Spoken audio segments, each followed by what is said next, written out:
Bugün yeni bir programla tekrar bir aradayız.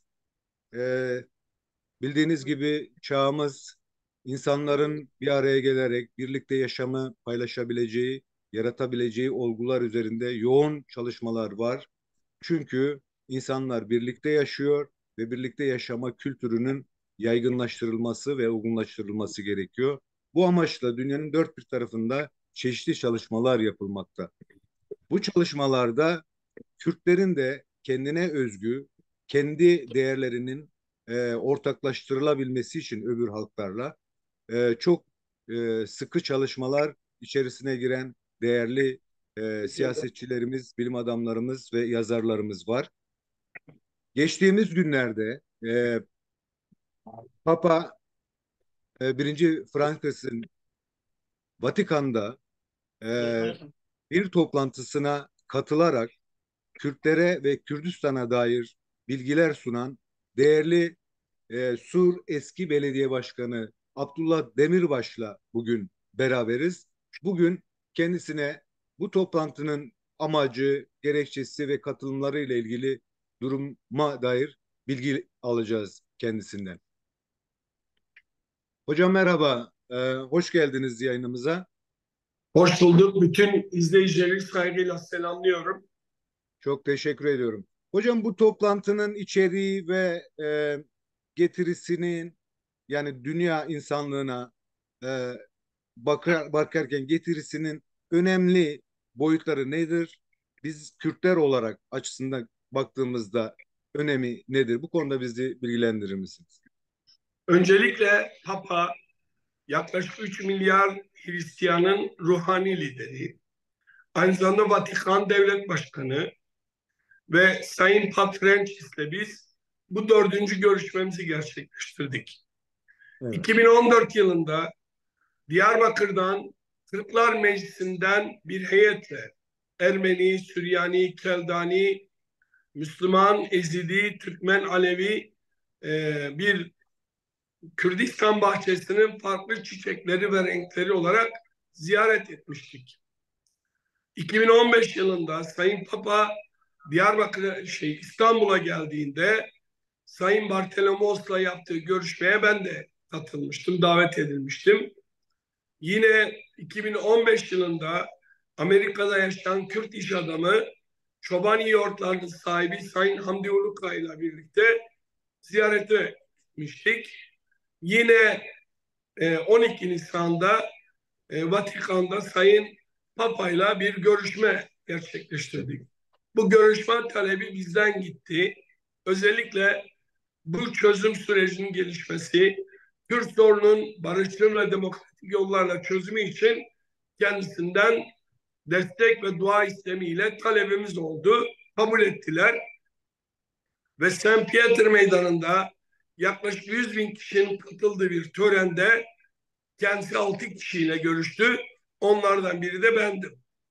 Kendisine bu görüşmede Kürtlerin kim olduğunu, nasıl bir halk olduğunu anlatmanın yanı sıra yine Kürtlerin çok önem verdiği, değer verdiği bir düşünürün kitabını verdik. Ahmedi Hane biliyorsunuz Kürtler için çok önemli bir düşünürdür.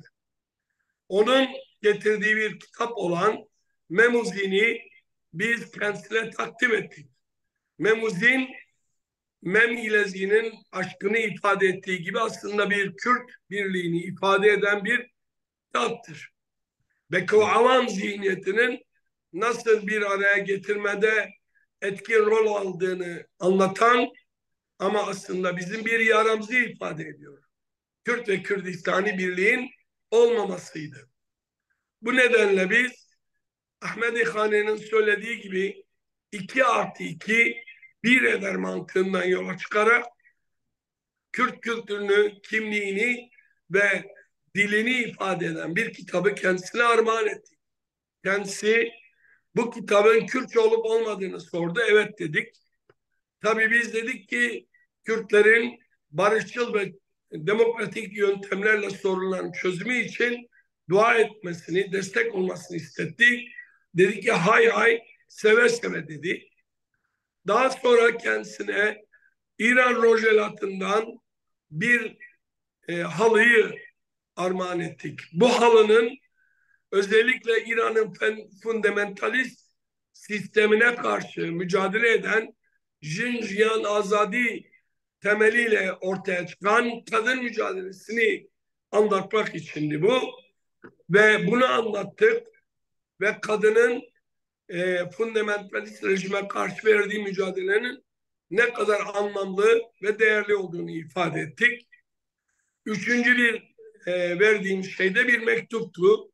Bu mektupta Papalık Kurumu'nun farklı kültürlerin, inançların ve dillerin nasıl bir arada yaşaması fikri varsa bizim de bunu yaptığımızı Sur Belediyesi'nin de bu tür çalışmalarımızı ifade ettik.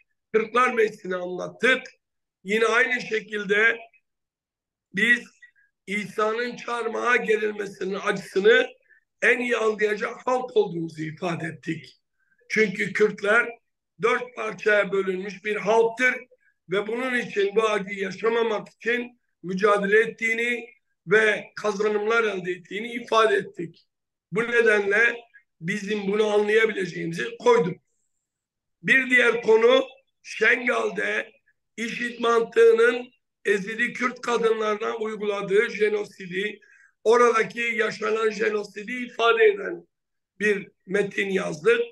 Yine Rojava'da özellikle IŞİD mantığının yarattığı ciddi sıkıntıları anlatarak aynı zamanda buna karşı bir özgürlük mücadelesi verildiğini ifade ettik. Kendisi çok sıcak karşıladı, çok önem arz etti buna ve bizler için de çok anlamlı ve değerli tarihi bir görüşme oldu. Özellikle bu mesajlarımızla yaklaşık 10-12 dakikalık bir görüşme yaptık ve Sayın Papa'nın genel anlamıyla yaklaşımları çok pozitifti ve bizi kabul etmesi bile bu temelde çok anlamlı ve değerliydi. Peki hocam, çok teşekkür ederim. Şimdi bu başlı başına gerçekten diasporadaki Kürtlerin yapmaya çalıştığı bir diplomasi, başlı başına bir diplomasi. Ancak ben bunu biraz daha genişleterek, çünkü biliyorum ki e, durmaksızın gerçekten sizi birçok yerde görüyoruz, birçok toplantıda, birçok kurum ve kuruluşta ki diyaloglarınızı görüyoruz. Bu konuda bize neler söyleyeceksiniz? Son dönemde diaspora Kürtlerinin e, öbür diğer farklı diplomasi çalışmalarına ilişkin. Şunu söyleyeyim, biz gerçekten haklı ve meşru bir zemindeyiz. Çünkü durumumuz ortada, ülkemiz parçalanmış, dilimiz imha ve inkar ediliyor. Haklarımız gasp edilmiş durumda ve biz bir özgürlük mücadelesi veriyoruz. Bunu yaparken fundamentalist değiliz. Bunu yaparken nasyonalist, faşist değiliz. Biz kendi haklarımızı, değerlerimizi, inançlarımızı bizim gibi olan halklarla bir arada yaşamak istiyoruz. Bu nedenle bir demokratik ulus mantığıyla esas alıyoruz.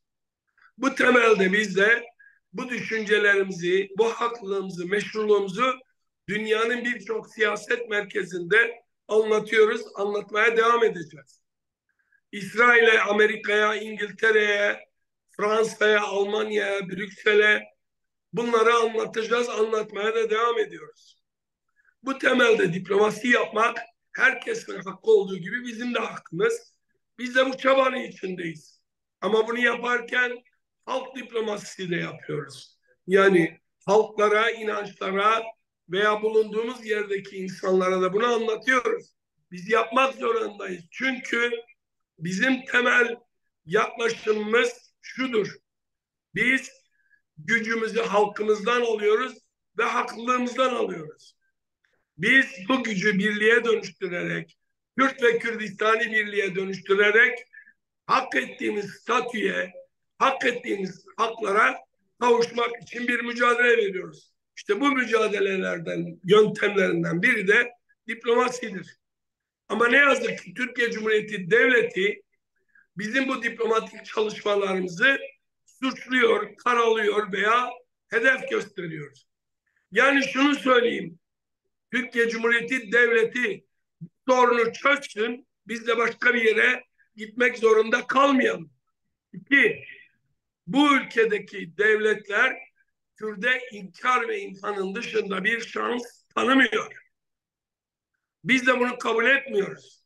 Biz asla köleliği kabul etmeyeceğiz. Biz de her insan gibi hak ettiğimiz dilimizi, kültürümüzü, değerlerimizi herkes gibi yaşamak istiyoruz. Herkes hak olan bize de haktır. Ama bu insanlar şunu diyor: Kürt'e dua etmek de yasak. Peki biz barış için, çözüm için dua istemeyeceksek savaş için mi dua isteyelim? Böyle bir mantık olamaz. Düşünün ki Türkiye Cumhuriyeti Devleti biz barış istediğimiz için, dua istediğimiz için bizi suçluyor. Bu aslında bir itiraftır. Bu Türkiye Cumhuriyeti Devleti'nin ve rejiminin bize ölümden başka, bize savaştan başka bir yol bırakmadığını ifade ediyor. Şimdi biz demokratik çözüm istiyoruz, terörizmle suçlanıyoruz. Peki biz demokratik yol ve yöntemlerin dışında hangi işe başvuralım? Siz zaten silahlı bir yönteme başvuruyorsunuz. İnkar ve imha istiyorsunuz. Biz ise barışçıl, demokratik ve siyasi çözümden yanayız. Ve Hocam, bunun için de ısrar edeceğiz. evet. Şunu söyleyelim: biz inkar, imha siyasetini, savaş siyasetini kabul etmiyoruz. Biz köleliği kabul etmiyoruz. Buna karşı da mücadelemizi devam ettireceğiz. Teşekkürler hocam. Tam da bu noktada önümüzdeki süreçte bir seçim yaşanıyor ülkede ve Kürtler yine sizin bu söylediğiniz demokratik ve insancıl boyutuyla tekrar olası bir çözüm süreci olgusunda kendi yüzyıllık birikimimizle yine kendimizi halklara anlatmak, halkları ikna etmeye çalışmak için bir beklenti var. Dolayısıyla e, seçimlerle beraber ele aldığımızda buna neler diyeceksiniz? Nasıl bir durum analizi Şimdi bu yapabiliriz? seçim bizler için, Kürt ve Kürdistaniler için ve Türkiye'de demokrasi isteyenler için, Orta Doğu'da demokrasi isteyenler için tarihsel bir öneme sahip. Yani, Biz bu seçimi bir parlamentoda temsil edilme olarak değerlendirmiyoruz. Bu yaklaşım dar olur. Bu yeni bir yüzyılın ya demokratik ve barışçıl bir yöntemle olması ya da faşizan ve diktatöryal yöntemlerin devam. zihniyetlerin kazanması olarak değerlendiriyoruz. Bu seçim ya diktatörlük kazanacak ya demokrasi kazanacak. Ya kölelik kazanacak, köleleştiren mantık, ya da özgürlük kazanacak. Böyle bakıyoruz. Bu nedenle ben başta Kürt ve Kürdistani olan herkese bu seçimde bu faşist rejime karşı bir araya gelmeyi ve iradi tutumu göstermeye davet ediyorum. İkincisi, Türkiye'de demokrasi isteyen, Türkiye'de farklı kimliklerin ve inançların özgürce ve bir arada yaşamasını isteyen herkesi bu faşist ve diktatör rejime karşı iradi ve tarihsel tutum belirlemeye çağırıyorum. Bu nedenle herkes bir karar vermelidir. Ya diktatörlükten yana olacak ya özgürlükten. Hangisi bizim için daha iyi? Buna karar vermeliyiz. Bu temelde ben bütün Kürdistani partilere, şahsiyetlere, kurumlara ve akil adamlarına, kanaat önderlerine çağrım var. Ve bütün Kürdistanlı yurttaşlara bu faşist rejime karşı biz üçüncü yola, yani yeşil sola güç vermeliyiz, destek olmalıyız. Bu faşist rejimin gitmesi ve demokrasinin inşası için gerekli. Evet. Yurt dışında, diasporada yaşayanların önemi daha fazladır. Aynı zamanda Türkiye'de demokrasiden, barıştan, adaletten, özgürlükten yana olan, emekten yana olan herkesi bu faşizme karşı Yeşil Sol'a destek vermeye davet ediyorum. Bu seçim böyle bir seçim. Demokratik bir sürecin başlangıcı olabilir. Bu nedenle bu faşist rejimi birlikte götürmeye davet ediyorum. Teşekkürler hocam. Hocam seçimde adaylara baktığımızda gerçekten ikinci neslin hani artık işte gelmiş olduğunu ve çok eğitimli bireyler olduğunu görüyoruz gerçekten. Hem de ana dillerini artık meydanlarda insanlara anlatabilecek yetkinlikte ve kadın adaylarımızın çok yoğunlaştığı bir e, düzlemdeyiz. E, Ancak en azından benim çok öncelemek istediğim bir durum var.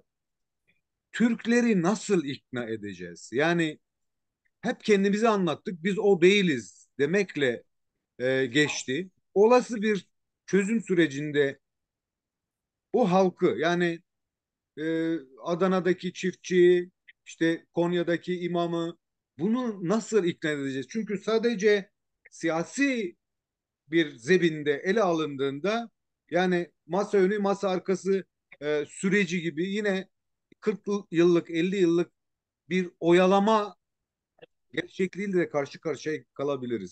Bu noktada neler diyeceksiniz? Kısaca çok da Şimdi bu fazla seçim yormayın. Kürt ve Kürdistanilerin ya statü kazanma ya da bir yüzyılı kaybetme olarak değerlendirilmeli. Bu nedenle biz önce Kürt ve Kürdistani birliği gerçekleştirmeliyiz. Yapılan Kürdistani ittifak anlamlıdır, değerlidir ama yeterli değildir. Evet. Ben Kürdistani partileri, şahsiyetleri, kanaat önderleri ve yapıları seçimden sonra Kürt Ulusal Kongresi'nin, Kürdistan Ulusal Kongresi'nin yapılması için çaba sarf etmeye davet ediyorum. Ahmedi Hani'nin kitabını bunun için de verdim. 2 artı 2 eşittir Evet. 1. Birincisi bu. İkincisi bizim bölgedeki yaşayan halklarla ve ittifak edeceğimiz uluslararası güçlerle ciddi bir ittifak geliştirmeliyiz. Evet. Biz bunun yolunun önce Kürt ve Kürdistani ittifaktan, ikincisi bölgedeki yaşayan halklarla demokratik bir birlikten, yine uluslararası güç merkezleriyle doğru temelde ittifaklar kurmaktan geçtiğine inanıyoruz. Bunun üçünü birlikte yapmalıyız. Yani Türkiye'nin demokratikleşmesi, İran'ın, Irak'ın, Suriye'nin demokratikleşmesi Kürt ve Kürdistan halklarının çıkarları açısından elzemdir, gereklidir ve bizi besleyendir. Bizim birliğimizde Türkiye'nin, İran'ın, Suriye'nin ve Irak'ın demokratikleşmesine ciddi katkılarda bulunacaktır. Yani Orta Doğu'nun bir bütün olarak istikrara kavuşmasının anahtarı Kürt ve Evet. Kürdistani birlikten geçer. Evet. Bu kadar tarihsel bir öneme sahiptir. Bunun için yol, yöntem, taktik, üslupları geliştirmeliyiz, güçlendirmeliyiz. Yani mücadelemizi bütün herkese anlatmalıyız. Kürt ve Kürdistani birlik, Türklerin, Arapların, Farsların çıkarının tersine değil, tam tersine onların da çıkarınadır. Evet. Kürtlerin ve Kürdistani birlik, Amerika'nın, İngiltere'nin, İsrail'in, Çin'in, Rusya'nın, Fransa'nın, Almanya'nın da çıkarınadır. Çünkü Evet. istikrar geliştikçe, barış, özgürlük ve demokrasi geliştikçe insanlık değerleri de gelişecek, ekonomik refah da artacak. Biz bunu herkese anlatmalıyız, anlatacağız da. Peki hocam çok teşekkür ediyorum. Değerli dostlar, bugünkü konuğumuz değerli e, eski belediye başkanımız Abdullah Demirbaş'tı. E, Katkılar sundu bize. Kendisine çok teşekkür ediyoruz. Yorduğumuz için de kusura bakma hocam. Tekrar Estağfurullah. görüşürüz. Kendinize iyi bakın. Herkesi 14 Mayıs'ta bu faşist, bu diktatör, bu fundamentalist rejime hesap sormaya davet ediyorum. Çok teşekkür ediyorum hocam. Görüşmek üzere. Saygılar. Kendinize iyi bakın. Hoşça kalın. Sağ ol. Görüşmek üzere. Sağ ol.